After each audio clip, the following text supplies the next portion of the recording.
서론, 가장 익숙하지만 가장 낯선 질문. 나라고 믿는 나, 그것은 정말 나인가? 우리는 하루에도 수십 번 나라는 말을 씁니다. 나는 피곤하다. 나는 화가 났다. 나는 그렇게 선택했다. 이 말들은 너무나 자연스러워서 의심조차 하지 않습니다. 그런데 이토록 자주 쓰는 말인데도 우리는 단 한 번도 제대로 묻지 않았습니다. 나는 무엇인가? 10년 전의 당신과 지금의 당신은 같은 사람입니까? 몸을 이루던 세포의 상당수는 이미 새로운 세포로 교체되었습니다. 그때 좋아했던 것은 더 이상 좋아하지 않고 그때 옳다고 믿었던 것은 이제 낯설게 느껴집니다. 심지어 기억조차 온전하지 않습니다. 기억은 떠올릴 때마다 조금씩 다시 쓰이는 것이라 지금 당신이 떠올리는 그 시절의 기억은 이미 그때의 원본이 아닙니다. 몸도 생각도 기억마저 바뀌었는데 우리는 당연하다는 듯 말합니다. 그건 나였다고. 나라는 존재, 그 이야기의 시작. 오늘 던질 질문은 이것입니다. 자아는 실제로 존재하는 실체인가? 아니면 뇌가 만들어낸 정교한 이야기인가? 이상하게 들릴 수 있습니다. 지금 이 순간에도 나는 분명히 나 자신을 느끼고 있는데 그것이 이야기일 뿐이라니 말입니다. 그러나 수백 년에 걸친 서양 철학자들의 집요한 의심, 현대 뇌과학의 충격적인 실험, 그리고 2500년 전 동양의 수행자들이 알아차림 속에서 마주한 결론은 모두 같은 방향을 가리킵니다. 우리가 그토록 확신하는 그 나라는 존재는 우리가 생각하는 것만큼 단단하지 않다는 것입니다. 이것은 허무한 소식이 아닙니다. 고정된 자아가 없다는 사실을 마주하고 나면 우리를 오래 옥죄어온 열등감과 상처, 굳어버린 정체성으로부터 오히려 자유로워질 여지가 생깁니다. 어쩌면 우리를 짓누르는 고통의 상당 부분은 그 자아를 지키고 붙잡으려는 마음에서 비롯되는 것인지도 모르기 때문입니다. 이 탐구는 오늘 한 번으로 끝나지 않습니다.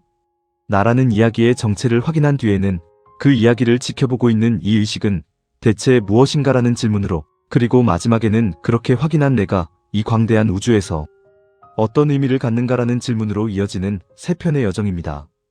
오늘 우리는 그 첫 번째 문을 엽니다.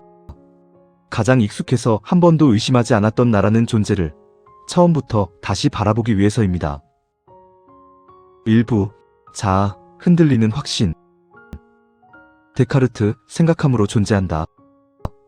17세기 프랑스의 철학자 르네 데카르트는 자신이 가진 모든 지식을 하나씩 의심해보기로 했습니다. 눈에 보이는 세상이 꿈은 아닐까? 감각이 자신을 속이는 것은 아닐까? 하는 집요한 의심 끝에 그는 단 하나, 결코 의심할 수 없는 사실과 마주했습니다. 바로 지금 의심하고 있는 자신이 존재한다는 사실이었습니다. 그는 이것을 이렇게 정리했습니다. 나는 생각한다. 그러므로 나는 존재한다. 데카르트에게 자아는 아무리 의심해도 결코 부정할 수 없는 확실한 실체였습니다. 이 관념은 이후 수백 년간 서양 철학이 자아를 이해하는 기초가 되었고, 오늘날 우리가 은연중에 내 마음 깊은 곳에 나라는 단단한 주체가 앉아 삶의 핸들을 쥐고 있다고 믿는 뿌리가 되었습니다. 그러나 100년이 채 지나지 않아 이 확신의 정면으로 도전한 두 철학자가 나타났습니다. 휴문 없다 하고 칸트는 있어야 한다 하고. 스코틀랜드의 철학자 데이비드 휴문, 데카르트에게 단순하지만 치명적인 질문을 던졌습니다. 당신은 정말 그 단단한 자아를 내면에서 직접 본 적이 있느냐는 것이었습니다. 휴문 실제로 자신의 내면을 깊이 들여다보았습니다. 그가 나 자신이라 부르는 것 속으로 가장 깊이 들어가 볼 때마다 마주친 것은 언제나 어떤 특정한 지각들, 이를테면 뜨거움이나 차가움, 사랑이나 미움 같은 것들 뿐이었습니다. 그가 발견한 것은 고정된 자아가 아니라 끊임없이 지나가는 지각과 감정의 다발이었습니다. 마음이라는 무대 위에 다양한 지각들이 빠르게 스쳐 지나갈 뿐, 그 무대 뒤에서 지각을 소유하고 관람하는 고정된 관객, 즉 자아라는 것은 어디에서도 발견되지 않았습니다. 후대 학자들은 이것을 다발 이론이라 불렀습니다. 그런데 정반대 방향에서 자아를 다시 세우려 한 철학자가 있었습니다. 독일의 철학자 임마누엘 칸트입니다. 칸트는 자아가 휴메의 말처럼 그저 흩어지는 지각의 다발이라면 애초에 그 흩어진 지각들을 하나의 경험으로 묶어 인식하는 일 자체가 불가능하다고 보았습니다. 무언가가 그 모든 감각과 기억을 하나로 엮어내고 있기에 우리는 세상을 하나의 통일된 경험으로 인식할 수 있다는 것입니다. 그는 이 하나로 묶어주는 기능을 선엄적 통각이라 불렀습니다. 칸트에게 자아는 붙잡을 수 있는 사물이 아니라 모든 흩어진 감각적 경험을 하나로 인식할 수 있게 해주는 근본이자 전제 조건이었습니다. 휴문 자아를 아무리 들여다봐도 흩어진 지각들만 보인다고 했고, 칸트는 그 지각들을 하나로 묶는 무언가가 반드시 있어야 한다고 보았습니다. 그렇다면 이 두 대답을 하나로 이어줄 실마리는 없을까요? 로크, 기억이 나를 만든다. 영국의 철학자 존 로크는 조금 다른 각도에서 이 문제에 접근했습니다. 그는 어제의 나와 오늘의 나를 같은 사람으로 만들어주는 것이 영혼도 몸도 아니라고 보았습니다. 그가 주목한 것은 기억이었습니다. 지금의 내가 어제의 경험을 자신의 것으로 기억하고 있다는 그 연속성이 우리를 같은 한 사람으로 이어준다는 것입니다. 만약 기억이 자아를 만드는 것이라면 기억을 완전히 잃은 사람은 예전에 그 사람과 같다고 할 수 있을까요? 로크의 답은 단호했습니다. 기억이 끊어지면 그 지점에서 인격의 동일성도 함께 끊어진다는 것입니다. 데카르트가 세우려 했던 확고한 자아는 흉에 의해 지각의 다발로 흩어졌고, 칸트에 의해 경험을 엮는 시실로 다시 세워졌으며, 로크에 의해 기억이라는 흐르는 강물 위에 놓이게 되었습니다. 그렇다면 왜 우리의 뇌는 이토록 완벽하게 단단한 나라는 주체가 존재하는 것처럼 우리 자신을 속이는 것일까요? 이제 질문은 철학자의 손을 떠나 실험실의 뇌파와 전극 위에서 다시 시작됩니다. 2부, 뇌가 쓰는 이야기. 반으로 나뉜 뇌가 보여준 것. 1960년대 신경외과 의사들은 심각한 뇌전증 환자들을 치료하기 위해 좌뇌와 우뇌를 연결하는 신경섬유다발인 뇌량을 절단하는 수술을 시도했습니다. 이 환자들을 연구한 신경과학자 로저 스페리와 마이클 가자니가는 이후 노벨상을 받게 될 정도로 자아 개념을 뒤흔든 발견을 합니다. 좌뇌와 우뇌가 서로 정보를 주고받지 못하는 이 환자들에게 언어를 담당하는 좌뇌 몰래 우뇌에게만 지시가 담긴 카드를 보여주었습니다. 환자는 곧바로 그 지시에 따라 행동했습니다. 그런데 좌뇌에게 왜 그렇게 행동했는지 물으면 우뇌만 지시를 받았으니 좌뇌는 이유를 전혀 알 수 없어야 정상인데도 환자는 단 한순간의 망설임도 없이 그럴듯한 이유를 즉석에서 만들어냈습니다. 가자니가는 이 좌뇌의 기능을 통역사라 이름 붙였습니다. 우리의 좌뇌에는 조각으로 흩어져 있는 정보를 끌어모아 사실이든 아니든 하나의 그럴듯한 이야기로 엮어내는 기능이 있다는 것입니다. 결정은 이미 내려져 있었다. 그런데 이 통역사의 활동이 몸의 행동을 설명할 때만 일어나는 것이 아니라 우리가 스스로 결정을 내렸다고 느끼는 그 순간에도 똑같이 벌어진다는 것을 보여준 실험이 있습니다. 신경과학자 벤자민 리벳의 연구입니다. 리벳은 피험자에게 손가락을 움직이고 싶은 순간을 스스로 자각한 시점을 표시하게 하면서 동시에 뇌파를 측정했습니다. 상식적으로는 먼저 결심하고 그 결심에 따라 뇌가 움직이고 손가락이 움직여야 합니다. 그런데 실제 측정 결과는 정반대였습니다.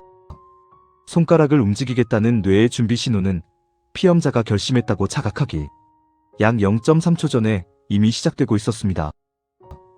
다시 말해 결정은 이미 뇌에서 진행되고 있었고 자아는 그 결정이 일어난 뒤에야 그것을 나의 결정이라고 뒤늦게 알아차렸다는 것입니다. 이 실험은 지금까지도 자유의지 논쟁의 중심에 있지만 최소한 한 가지는 분명하게 보여줍니다. 우리가 선택의 주인이라고 느끼는 그 생생한 감각조차 이후에 뇌가 지어낸 이야기일 수 있다는 것입니다. 뇌는 왜 나를 만들어냈을까? 철학자 데니얼 데닛은 이 발견들을 이어받아 자아를 서사적 중력의 중심이라는 개념으로 설명했습니다. 물리학에서 무게중심을 떠올려 보십시오. 무게중심은 계산을 위해 설정한 지점일 뿐 그 자리를 칼로 잘라도 손에 쥘 수 있는 실제 입자는 없습니다. 자아도 이와 같습니다. 뇌 어디에도 자아만을 전담하는 특정한 부위는 없습니다. 다만 뇌가 감각과 기억과 감정을 하나의 흐름으로 묶어 이야기를 자아내다 보니 그 이야기들이 쌓여 마치 중심에 확고한 내가 존재하는 듯한 인상을 만들어낸다는 것입니다. 그렇다면 뇌는 왜 이런 수고를 감수하면서까지 이야기를 지어내는 것일까요? 신경과학자 브루스 후드는 그의 저서 자아 환영에서 자아는 실체가 아니지만 우리가 살아가기 위해 계속 끌어안아야 하는 환영이라고 말했습니다. 만약 우리에게 일관된 자아라는 서사가 없다면 우리는 과거에서 배우지도 미래를 계획하지도 타인과 관계를 맺지도 못할 것입니다. 자아라는 이야기는 거짓이라서 나쁜 것이 아니라 생존을 위해 뇌가 정교하게 고안해낸 필수적인 장치였던 것입니다. 그렇다면 이 문제를 동양의 사상가들은 어떻게 바라보았을까요? 3부. 먼저 그곳에 닿은 사람들. 오온, 나를 이루는 5개의 흐름. 불교는 약 2500년 전부터 이미 자아에 대한 급진적인 통찰을 전해왔습니다. 무아, 고정불변하는 자아는 없다는 가르침입니다. 붓다는 우리가 나라고 부르는 것을 5가지 요소, 오온의 결합으로 설명했습니다. 몸을 이루는 물질인 색, 감각적 느낌인 수, 지각하는 생각인 상, 의지와 반응의 작용인 행, 그리고 이 모든 것을 분별하고 알아차리는 의식인 식. 이 5가지가 끊임없이 상호작용하며 흐를 뿐, 그 흐름 뒤에 별도로 존재하는 고정된 실체로서의 자아라는 것은 없다고 보았습니다. 이 통찰을 가장 선명하게 보여주는 이야기가 있습니다. 불교 경전 밀린다 왕 문경에는 그리스계 왕 밀린다와 인도의 승려 나가세나의 대화가 담겨 있습니다. 나가세나는 왕이 타고 온 전차를 가리키며 물었습니다. 바퀴가 전차입니까? 축이 전차입니까? 차체가 전차입니까? 왕은 그 어느 것도 홀로 전차라 할 수 없고 부분들이 특정한 방식으로 모여 있을 때만 전차라 부를 수 있다고 답했습니다. 나가세나는 자신도 그와 같다고 말했습니다. 색과 수와 상과 행과 식이 모여 있을 때만 나가세나라 부를 뿐, 그 부분들이 흩어져 홀로 존재하는 실체는 없다는 것입니다. 장자의 나비 꿈. 중국의 사상가 장자는 조금 다른 각도에서 같은 문제를 건드렸습니다. 어느 날 그는 나비가 되어 헐헐 날아다니는 꿈을 꾸었습니다. 너무나 생생하고 즐거워서 자신이 장자라는 사실조차 잊을 정도였습니다. 그런데 꿈에서 깨어난 그는 이렇게 자문했습니다. 지금 깨어있는 이 나는 장자가 나비 꿈을 꾼 것인가, 아니면 지금 이 순간 나비가 장자가 된 꿈을 꾸고 있는 것인가. 호전몽이라 불리는 이 짧은 우화는 우리가 그토록 확고하다고 믿는 지금의 나라는 감각조차 그 경계가 생각보다 훨씬 모호할 수 있다는 것을 보여줍니다. 원효, 해골물에 비친 마음. 한국의 고승 원효에게도 이 통찰을 극적으로 보여주는 유명한 일화가 있습니다. 당나라로 유학을 떠나던 길, 원효는 어느 캄캄한 밤 동굴 속에서 목이 말라 물을 찾았습니다. 손에 잡힌 바가지에 물을 마시니 그렇게 달콤할 수가 없었습니다. 그런데 다음날 아침 그가 마신 것이 바가지가 아니라 해골의 고인물이었다는 것을 알게 되었습니다. 그 사실을 알자마자 속이 뒤집혀 구토가 나올 지경이었습니다. 물은 어제와 조금도 달라지지 않았습니다. 달라진 것은 오직 그것을 무엇이라 인식하느냐 하는 그의 마음뿐이었습니다. 이 깨달음에서 원효는 일체 유심조, 모든 것은 오직 마음이 지어낸다는 통찰에 이르렀다고 전해집니다. 훗날 그가 주창한 일심 사상 역시 같은 자리에서 나옵니다. 우리가 개별적인 나라고 느끼는 것은 본래 하나인 마음이 잠시 스스로를 나누어 놓은 현상에 불과하다는 것입니다. 물이 달콤한 것도 역겨운 것도 실체가 정해져 있어서가 아니라 그것을 해석하는 마음이 만들어낸 것이었듯, 우리가 나라고 믿는 그 확고한 감각 역시 마음이 지어낸 하나의 해석일 수 있습니다. 뇌과학은 실험실에서, 서양 철학은 사유를 통해, 동양의 수행자들은 알아차림을 통해 각기 다른 길로 걸어와 같은 자리에 도착했습니다. 자아는 우리가 믿는 것만큼 단단한 실체가 아니라는 것입니다. 서로 전혀 다른 길을 걸어온 이들이 하나의 결론 앞에서 만났다면 그 자리에서 우리는 자아를 무엇이라고 다시 말할 수 있을까요? 사부, 흐르기에 내가 있다. 단단해지려 할수록 더 흔들리는 이유.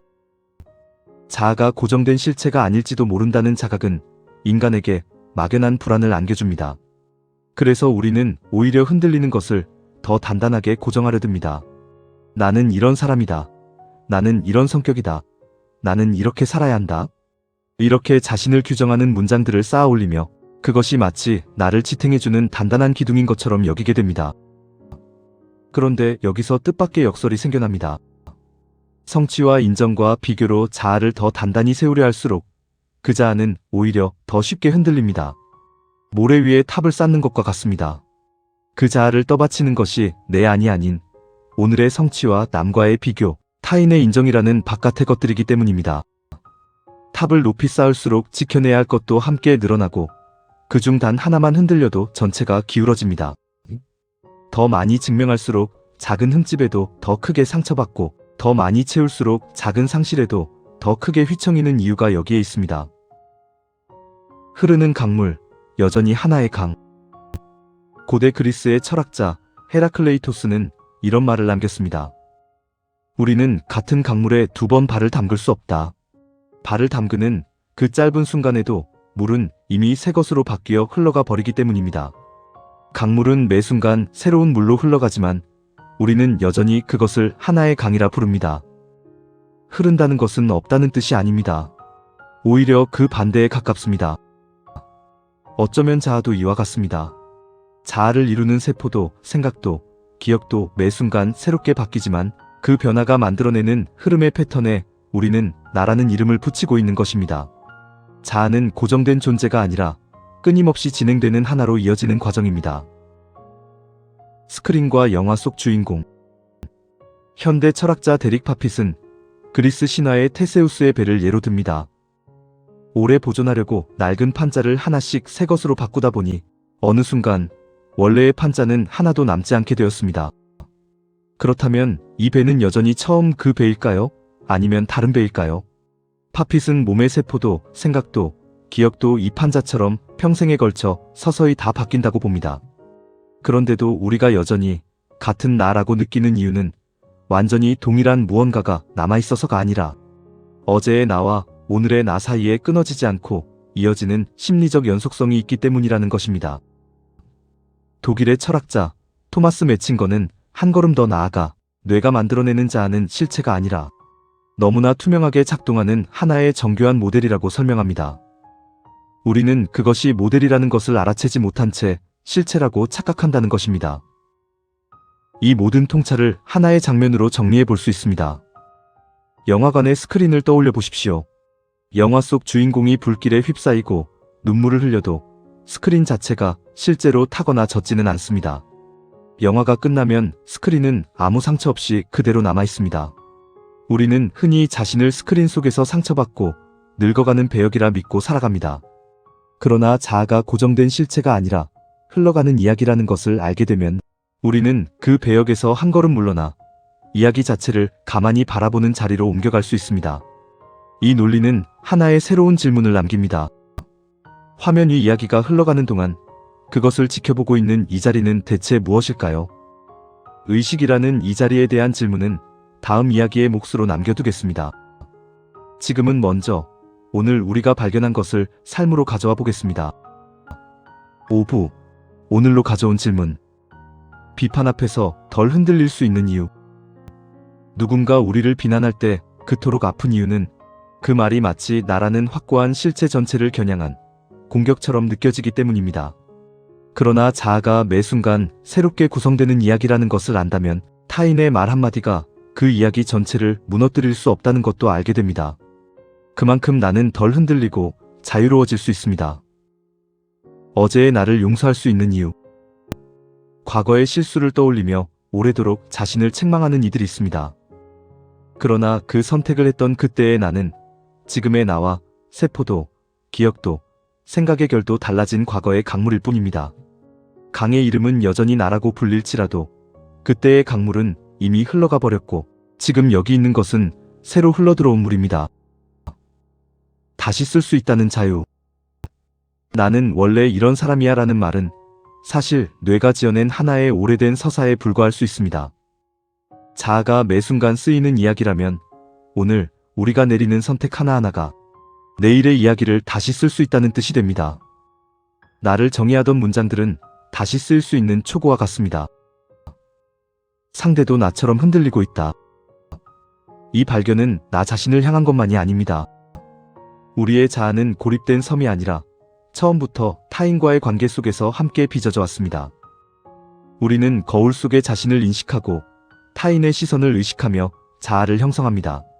상대 역시 나와 마찬가지로 뇌가 자아낸 이야기를 붙들고 애쓰며 살아가는 또 하나의 흐름이라는 것을 알게 되면 그 경계심은 조금 다른 시선으로 바뀝니다.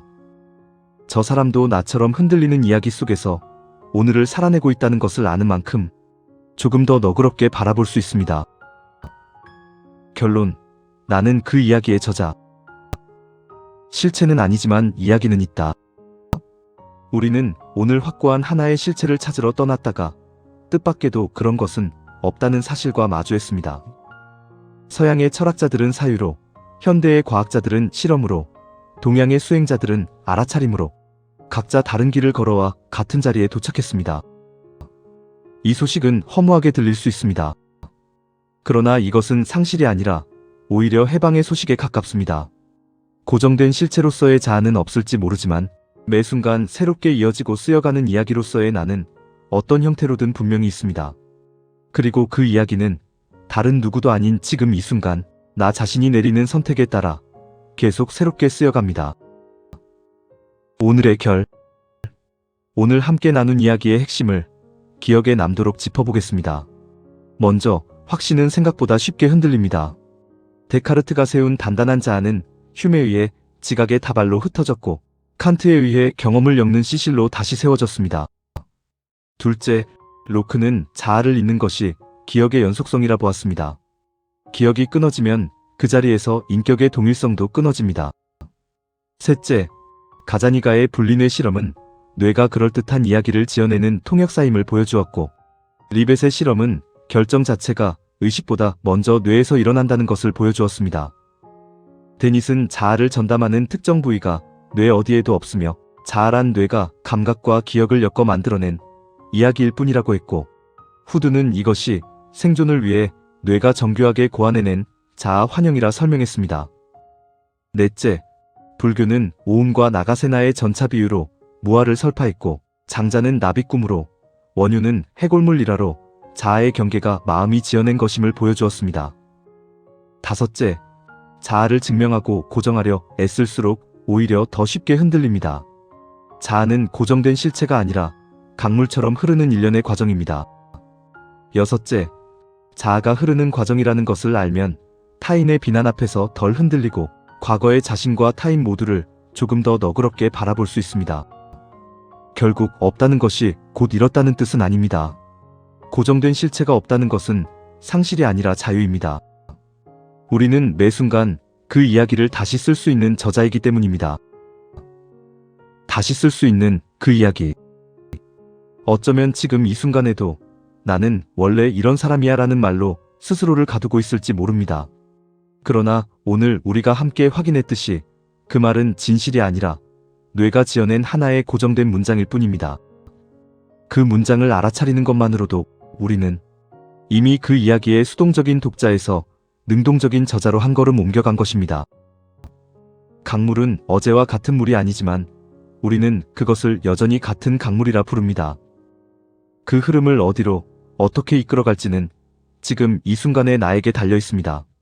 자아라는 것이 고정된 실체가 아니라 흘러가는 이야기라면 그 이야기를 가만히 지켜보고 있는 이 의식은 대체 어디에서 오는 것일까요? 그 질문이 우리를 다음 이야기로 데려갑니다. 당신이 믿어온 나라는 이야기는 고정된 실체가 아니라 지금도 계속 쓰이고 있는 문장입니다. 오늘의 탐구는 여기서 멈추지만 삶은 여전히 묻습니다. 바람은 보이지 않지만 나무는 흔들립니다. 시간은 소리 없이 흐르고 삶은 그 자리에 흔적을 새깁니다. 우리는 그 흐름 위를 지나며 저마다의 결을 만들어갑니다. 오늘도 끝까지 함께 해주셔서 감사합니다. 이 시간을 소중히 여긴 당신은 그 마음 하나로 이미 충분합니다. 한번 들은 지혜는 스쳐 지나가지만 다시 들을수록 생각이 되고 마침내 삶이 됩니다.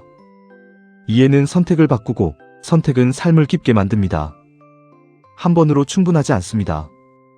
다시 그리고 거듭 들어보십시오. 들을 때마다 새로운 것이 보입니다. 삶의 결은 언제나 당신 곁에 있습니다. 더 깊은 이야기를 가지고 다시 찾아뵙겠습니다.